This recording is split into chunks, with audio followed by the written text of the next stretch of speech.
New Zealand USA. तीन बेटियां, एक सपना, उड़ान, आजादी और उजाला। दुनिया नमस्कार। भारत, क्या हो रहा है न्यूजीलैंड, हेलो अमेरिका।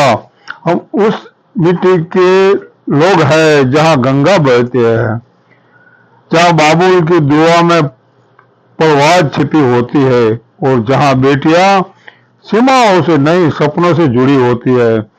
आज बात उन तीन बेटियों की जो तीन देशों में जन्मी लेकिन एक ही सपना लेकर उड़ी, उड़ान, आजादी और उजाला। जब बेटी विदा होती है तो माँ मुस्कुराकर आंसू छुपा लेती है और बाबुल कहता है, बेटिया बाबुल की दुआ लेती जा, हर मोड़ पर तुम्हें सूरज की रोशनी मिले।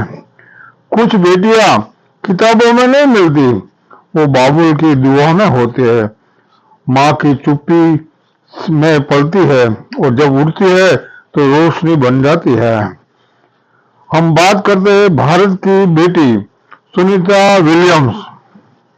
भारत की वो बेटी जिसने धरती को नहीं अंतरिक्ष को अपना खेल बना दिया। इसने साबित किया बेटियां सिर्फ आसमान तक नहीं ब्रह्मांड तक जा सकती है।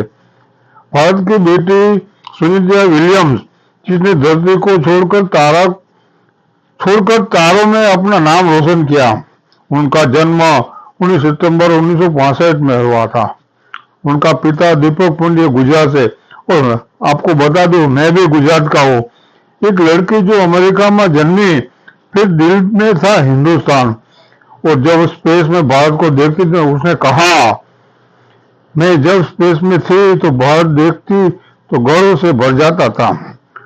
उन्होंने दुनिया को दिखा दिया कि सपनों की कोई सीमा नहीं होती और बेटियां किसी भी ऊंचाई तक उठ सकती है। क्या हो रहा? सेंट लुइस की सिनोड जो न्यूजीलैंड की आग कहता है, क्या हो रहा है? ये सिर्फ अभिवादन नहीं है, ये आत्मा की शांति है। और सेंट लुइस की सिनोड ने न्यूजीलैंड की उस बर्फीली देश की आग है जिसने उम्र की परवाह किए बिना ओलंपिक की बर्फ को पिघला दिया। न्यूजीलैंड की वो बेटी जिसने बर्फीली चोटियों पर तिरंगे जैसी उम्मीदों को लहराई, उसने बताया, लड़की की उम्र नहीं उसका जब्बा दिखो। આ વખતે આપણે યાદ આવે ઝવેરચંદ મેઘાણીની કવિતા 14 વર્ષની ચારણ કન્યા। તમે જાણતા હશો કે માત્ર 14 વર્ષની નાનકડી દીકરીએ એક લાકડીના બદલા વડે સિંહને ભગાડી મૂક્યો હતો। तीन महाद्वीप, तीन संस्कृतियां, तीन बेटियां और एक जब्बा, हर मोर्चे पर जीत की कहानी लिखने का ने जो बताया। She is not just girl, she is future. वो एक लड़की के रूप में नहीं बल्कि एक आवाज रूप में खड़ी, एक आवाज जिसने कैपिटल को सीढ़ी को हिला दिया। प्रकाश छाया। अमांडा गोरमन वो नाम नहीं, वो लहर थी कविता की जिसने दुनिया को सिखाया तुम परछाई नहीं उजाला हो। वो एक लड़की के रूप में नहीं बल्कि एक आवाज में रूप में खड़ी थी, एक आवाज जिसने कैपिटल को सीढ़ी को हिला दिया। 22 साल की उम्र में और अमेरिका के राष्ट्रपति की शपथ ग्रहण में वो आवाज बन गई जिसने पूरी दुनिया को दिल जीत लिया। अमांडा ने दिखा दिया बेटियां सिर्फ उड़ान नहीं भरती, वो दुनिया को दिशा दिखा देती है। उन्हें साबित किया कलम में वो भी ताकत होती है जो इतिहास बदल सकती है। बचपन में भाषण विकार था पर उसने रोकना नहीं सीखा, अपनी आवाज में दुनिया को सबसे ऊंची जगह तक पहुंचा दिया। क्या हो रहा?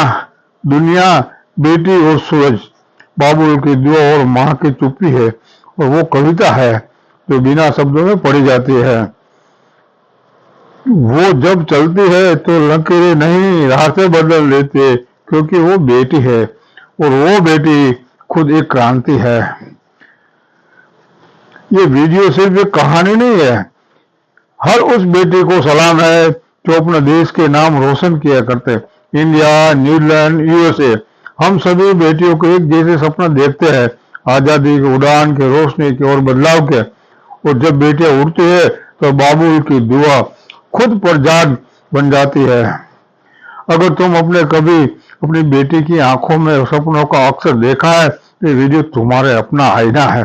बाबुल की दुआ में, क्या हो रहा की आत्मा में और यू आर द लाइट की गूंज में बेटी आज भी उड़ती है। बस देखना बंद मत करना। 3 देशों ने सिखाया, तीनों ने दिखाया, देश की अलग हो सकता है पर सपने की ऊंचाई एक होती है।